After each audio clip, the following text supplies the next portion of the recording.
would have looked like if you actually, had to do it on a piece of paper, but we're going to do it online. So I'm going to get you started on problem number 1, and then I will help you on number 10. Okay, and then I hope that you guys can do the rest by yourself. So, problem number 1, it says find the quotient, then check your answer. So we're going to zoom in a little bit. Maybe not. Okay. Find the quotient, then check your answer. So we're going to think, how many times can 3 go into 9? How many times can 3 go into 9? I think 3 can go into 9 3 times, because I know that 3 times 3 is 9. So I'm going to say it can go in. Holy smokes. I'm going to say it can go in 3 times. Remember, you have to bring that decimal up so that you don't forget where your decimal place is. So then I think 3 times 3. What is 3 times 3? 3 times 3 would be 9. So now I have 9 minus 9. 9 minus 9. That would give me 0. And then I bring down the 6. So now I have 6. And then I have to think, how many times can 3 go into 6?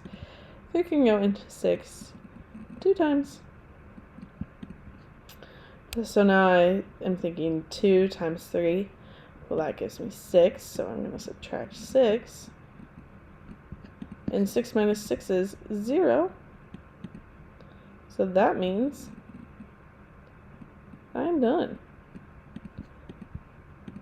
Okay, so that's how you do problem number 1. The answer to problem number 1 would be 3 and 2/10.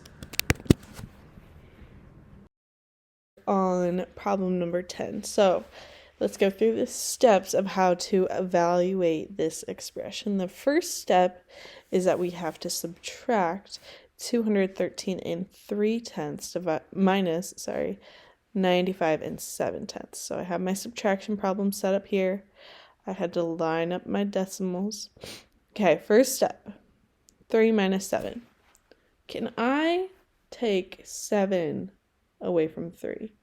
Is that possible? 3 minus 7. No, that is not possible, okay? So I have to go over here. I have to make this 3 a 2. That's hard to read, so we're going to bring it up here. My 3 now becomes a 2. And this 3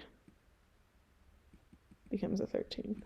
So now I have 13 minus 7. What is 13 minus 7? 13 take away 7 is 6. 6. And I bring down my decimal. Okay. Now I have 2 minus 5. I can't do 2 minus 5. So I have to come over here, make this 1 a 0, and make the 2 a 12. Let's get rid of this 2. So now my 2 is now a 12. My 1 has become a 0. Now I have 12 minus 5. What is 12 minus 5? 12 minus 5 is 7.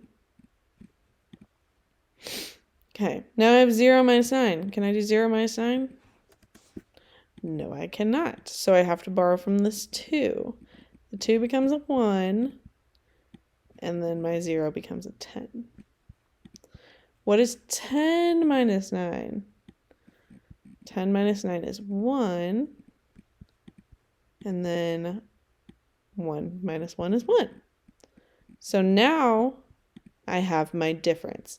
So my next step is divide the difference by the divisor. This is our difference, 117 and 6/10, and I have to divide it by my divisor. We're going to divide. So we have our difference. we have our divisor, and we are going to divide. So we think, how many times can 8 go into 1? Well, it can't.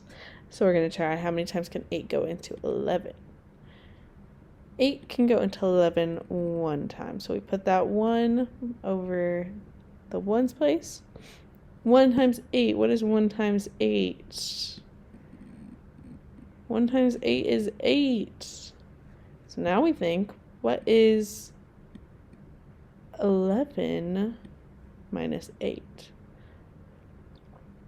And then we got to make sure we bring down our 7.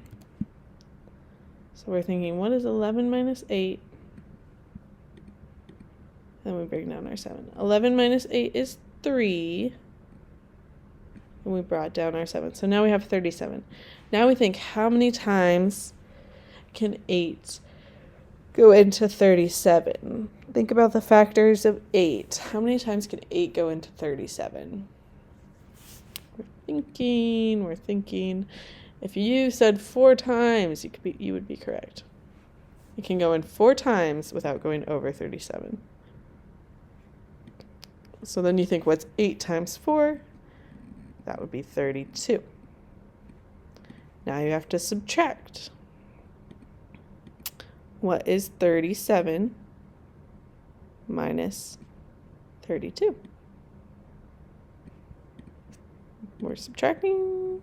If you said 5, you would be correct. And then we brought down our 6. So now we have 56. And now we think, how many times can 8 go into 56? So we think of our factors of 8 again. How close can we get to 56 without going over? How many times did we multiply that 8? And we also need to remember with this step to bring our decimal up.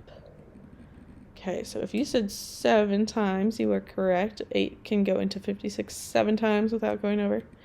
8 times 7 is 56. Perfect. So that means that we end with 0 left over. So that means that our answer is 14 7/10.